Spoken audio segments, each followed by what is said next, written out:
Mempunyai impian adalah syarat utama kalau kita ingin meraih apa yang kita cita-citakan. Jadi kita harus punya impian dulu. Kalau kita tidak punya impian, kita tidak akan kemana-mana. Memang tidak semua impian bisa tercapai, tapi tanpa impian kita tidak kemana-mana. Jadi memang ini harus dimiliki dulu, tapi bukan berarti setelah memiliki impian, terus ya sudah, yang penting saya punya impian Pak. Ini saya udah punya impian di kepala saya Pak, terus apa yang saya lakukan? Nggak seperti itu. Impian pun harus dimanajemen, diatur, ya, dibuat rapi. Ada impian, ada sikap, ya, ada impian, ada pelaksanaan. Tapi saya jangan bicara ini dulu, tapi saya bicara impiannya dulu. Semuanya berawal dari impian. Kita kunci di kata impian. Karena impian ini ya dasar sebenarnya. Anda tidak bisa ngapa-ngapain kalau Anda tidak punya impian. Cara pertama, bagaimana caranya supaya kita bisa mencapai impian kita? Pertama, kita harus tuliskan impian kita. Jangan cuma di kepala kita. Kita tuliskan dan kita visualisasikan. Ada yang namanya dream book. Ya, kalau di usaha saya, dream book ini 95% gitu. Ada namanya dream book. Apa yang Anda pengen wujudkan? Itu yang Anda visualisasikan. Dari 100 orang yang menuliskan impian dia, itu ada 75% orang-orang yang bisa mewujudkan impiannya. Jadi menuliskan impian ini penting. Sangat penting. Kenapa kita harus menuliskan impian kita? Yang namanya hidup itu kan pasti mengalami up down, up down, up down, kegagalan, hinaan, cemoohan, penolakan, dan semuanya gitu. Nah, pada saat Anda menuliskan impian Anda, dan impian Anda itu Anda selalu tulis pada saat Anda mengalami titik terendah, Anda lihat lagi impian Anda lihat saya ingin menghajikan orang tua saya ingin beli rumah, udah bosan saya di rumah kontrakan, saya ingin melamar anaknya orang secepatnya, saya ingin bebas uang, saya pengen macam-macam, saya pengen traveling kemana-mana. Anda lihat impian Anda itu lagi, akhirnya Anda semangat lagi. Nah, itu pentingnya untuk menuliskan impian. Anda kalau punya impian jangan cuman di dalam kepala itu. Anda harus tuliskan, bahkan Anda harus visualisasikan. Misalnya, Anda ingin suatu saat, karena Anda masih tinggal di rumah kontrakan, Anda ingin suatu saat Anda pengen punya rumah di perumahan yang mewah gitu. Ya, Anda cari brosurnya, Anda lihat berapa harganya, berapa lama Anda bisa mewujudkan impian itu, dan itu yang akan membuat Anda semangat gitu ya untuk meraih impian. Nah, tapi impiannya itu memang harus logis gitu ya. Kalau umpamanya nggak logis, justru Anda jadi down.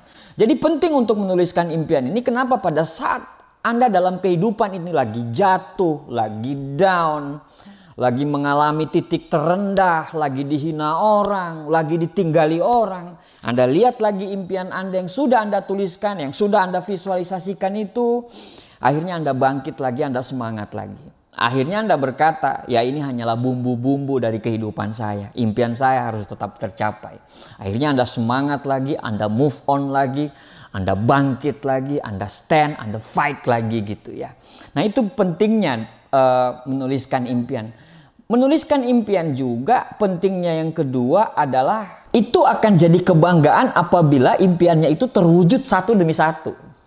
Kebayang misalnya Anda punya impian, Anda pengen umroh. Terus tiba-tiba Anda umroh. Nah, impian itu ada di papan tulis gitu. Pada saat Anda pulang umroh, Anda ketawa, Anda centang. Umroh selesai. Kedua, haji. Oh, haji nih mau dikejar nih. Jadi ada kebanggaan gitu. Ada pride yang Anda bisa dapatkan dengan Anda menuliskan impian itu. Dengan Anda menuliskan impian berarti Anda serius untuk hidup. Kalau Anda tidak menuliskan impian berarti Anda tidak serius untuk hidup gitu. Kalau Anda serius mau sukses, Anda harus tuliskan impian Anda. Kenapa harus ditulis juga? Biar Anda tahu bagaimana rasanya bersyukur gitu.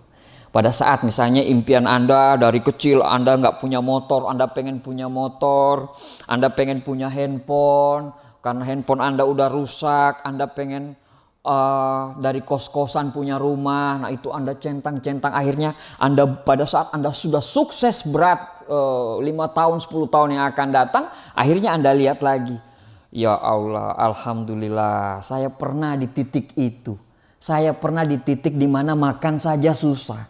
Saya pernah di titik di mana orang menjauhi saya. Bayangkan kalau mamanya Anda tulis di situ motor, Anda tulis mempunyai motor, terus centang motor itu, pada saat mendapatkan motor itu Anda ingat semua perjuangannya.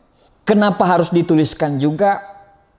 Biar itu semacam prasasti gitu, bukti kalau Anda berjuang di hidup.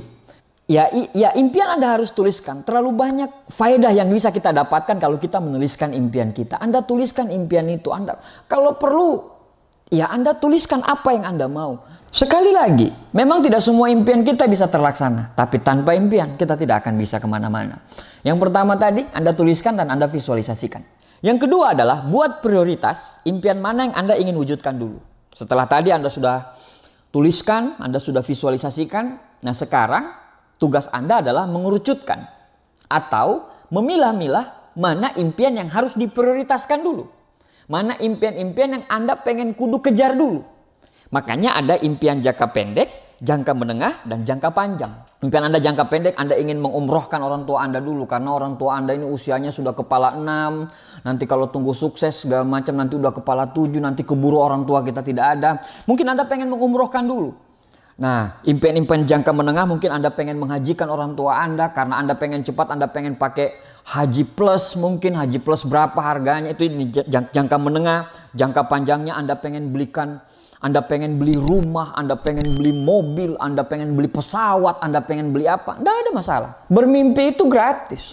Kalau kita takut saja bermimpi, bagaimana kita bisa mewujudkannya? Justru karena gratis ya liar aja bermimpi. Tapi selaraskanlah kerjanya dengan doanya terhadap mimpinya itu. Yang ketiga, kamu harus percaya diri. Bagaimana orang bisa percaya kepada kamu kalau kamu tidak percaya dengan diri kamu sendiri?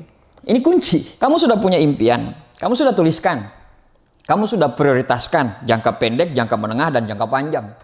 Tapi kalau kamu tidak percaya pada dirimu sendiri, selesai. Omong kosong. Kamu nggak akan pede gitu. Kamu mau melangkah, kamu bingung. Ini betul nggak nanti? Temanmu bilang, salah tuh. Karena kita nggak percaya diri, akhirnya kita bilang, oh iya benar juga ya. Benar juga dia. Kita harus percaya diri dulu. Pada saat kita mau melangkah, kita harus pede dengan apa yang kita lakukan. Kita harus pede dengan lingkungan sekitar kita. Kita harus pede dengan langkah-langkah apa yang akan kita mau jalankan. Pede penting. Sangat penting. Sekali lagi saya bilang, bagaimana orang bisa percaya dengan kita kalau kita tidak percaya dengan diri kita sendiri. Dengan Anda percaya dengan diri Anda sendiri, akhirnya Anda bilang, yes, bismillah, saya akan lakukan, saya akan menuju ke impian saya. Nah, Anda percaya dengan diri Anda sendiri. Yang keempat, Anda harus lakukan evaluasi secara berkala. Kita ini cuma manusia biasa gitu. Kita ini bukan malaikat yang sepenuhnya 100% benar. Percaya diri penting, tapi evaluasi juga harus. Bagaimana caranya kita evaluasi? Berkala. Setelah kita lakukan, evaluasi. Kita lakukan lagi, kita evaluasi. Kita lakukan lagi, kita evaluasi lagi. Apalagi kalau Anda mengerjakan impian Anda itu bersama tim. Nah, Anda harus punya evaluasi, jadwal evaluasi. Dengan evaluasi kita akan tahu sejauh mana kita melangkah. Dengan evaluasi kita akan tahu sejauh apa yang sudah kita lakukan. Dengan evaluasi kita akan tahu mana yang tidak harus dilakukan dan mana yang harus dilakukan. Dengan evaluasi ini akhirnya kita bisa bercermin. Akhirnya kita bisa mengevaluasi yang kemarin dan menentukan langkah apa yang akan kita lakukan besok. Yang kelima, abaikan pikiran dan perkataan yang negatif. Punya mimpi besar, orang-orang pasti akan ngetawain itu.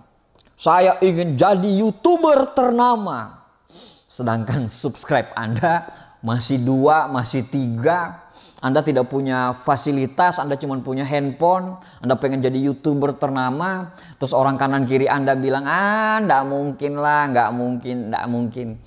YouTuber besar seperti Atta Halilintar, yang lain-lain itu memulai dari 1 subscriber. Tidak ada orang besar, orang yang sukses yang tidak memulai dari 0. Google, Apple, Microsoft itu mulai dari mana? Mulai dari rumah kecil, mulai dari garasi. Jadi semua hal yang besar itu berawal dari hal kecil. 1000 langkah di depan itu diawali dari langkah pertama. Jadi Anda harus punya langkah pertama. Jadi kalau Anda sudah punya langkah pertama, Anda bilang saya ingin jadi YouTuber terkenal. Yang lain bilang nggak mungkin. Abaikan, pakai kacamata kuda, fokus melangkah ke depan.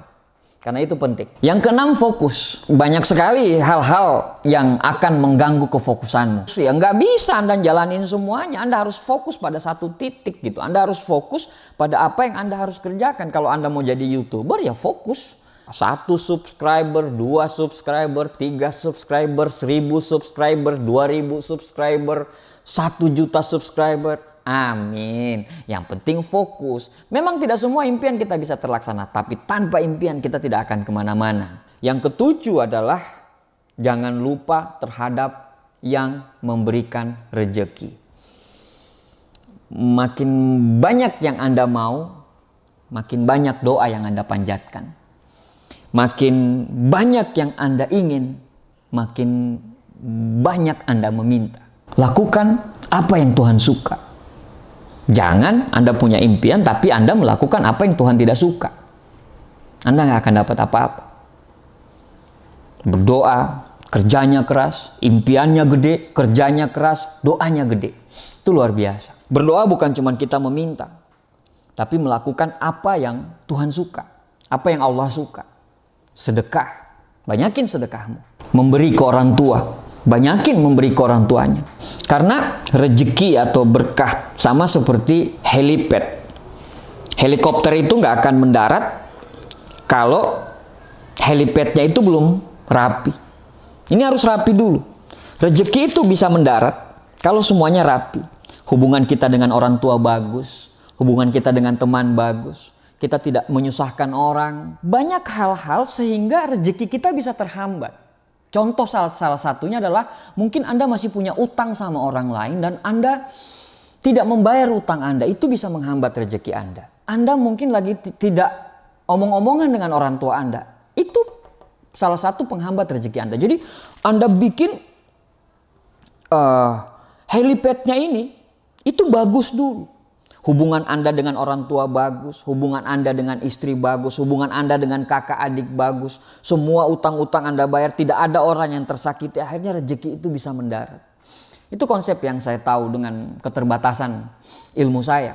Insya Allah rezeki itu akan mengalir. Sekali lagi, memang tidak semua impian kita bisa tercapai.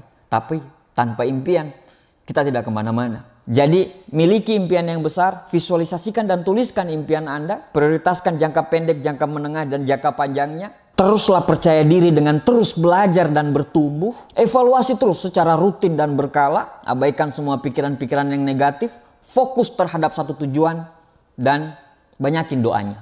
Insya Allah impianmu cepat atau lambat pasti akan terwujud.